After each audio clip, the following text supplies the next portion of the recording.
L'Italie a infligé une véritable claque à la France, un 1-3 historique au Parc des Princes ce vendredi soir pour le lancement de la Ligue des Nations.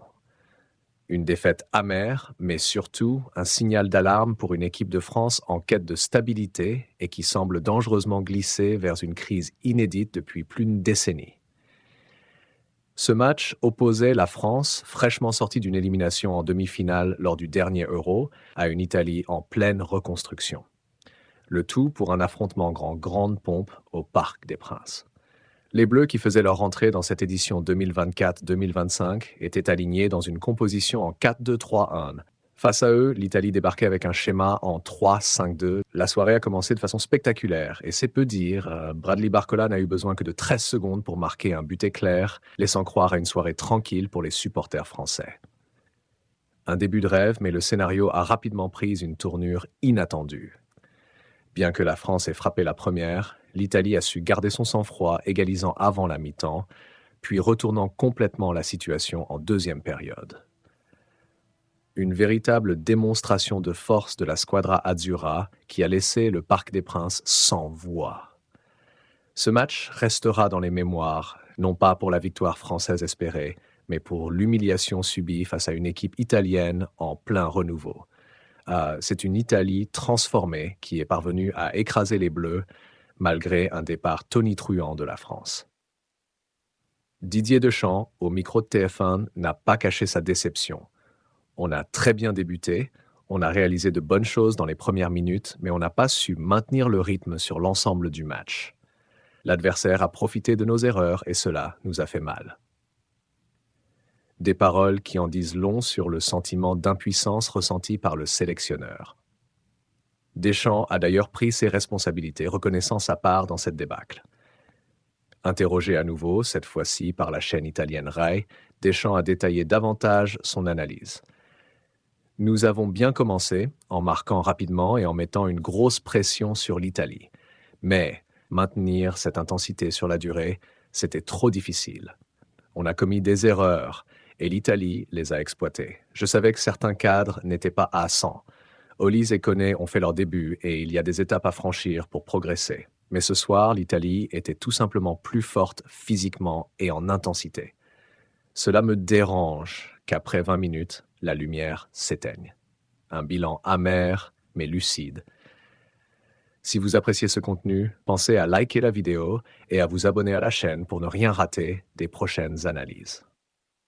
Ce match n'est que le dernier épisode d'une année bien compliquée pour les Bleus. Avec seulement 36% de victoires en 2024, soit 4 victoires sur 11 matchs, pire ratio de succès en une année civile depuis 1992.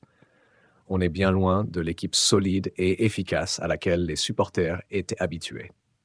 Sur le terrain, c'est une équipe méconnaissable qui a manqué cruellement d'intensité, d'efficacité et de constance.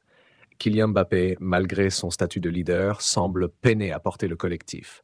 Bradley Barcola et Michael Olise, encore trop jeunes et inexpérimentés à ce niveau, n'ont pas réussi à se montrer décisifs.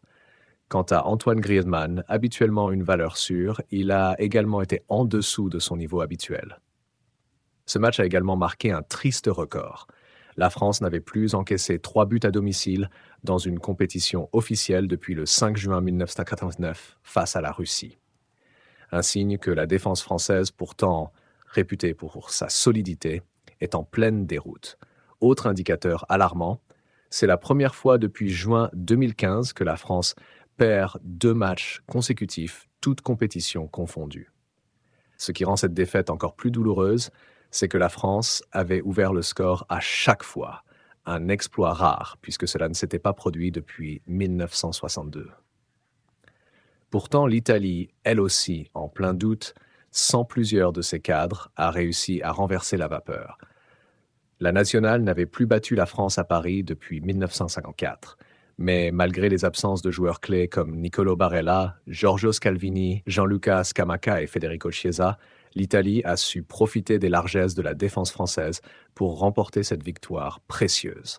Ce succès est un signal fort pour une équipe italienne qui se reconstruit et aspire à retrouver les sommets. Même après avoir encaissé un but dès la 13e seconde, l'Italie n'a jamais baissé les bras et a su exploiter les failles du bloc axial des Bleus. La paire Youssouf Fofana-N'Golo Kanté, si performante lors de l'Euro, a été catastrophique ce soir, cumulant à elle seule 15 pertes de balles. Une faiblesse au milieu qui a permis à l'Italie de prendre l'ascendant. Mais la défaillance ne s'arrête pas là. La charnière centrale, composée de Konaté et Saliba, a été trop souvent prise de vitesse. Cette désorganisation a offert à l'Italie des espaces dans lesquels ils se sont engouffrés avec une facilité déconcertante. Le prochain match contre la Belgique sera un tournant pour l'équipe de France. Face à cette crise naissante, les Bleus doivent réagir rapidement.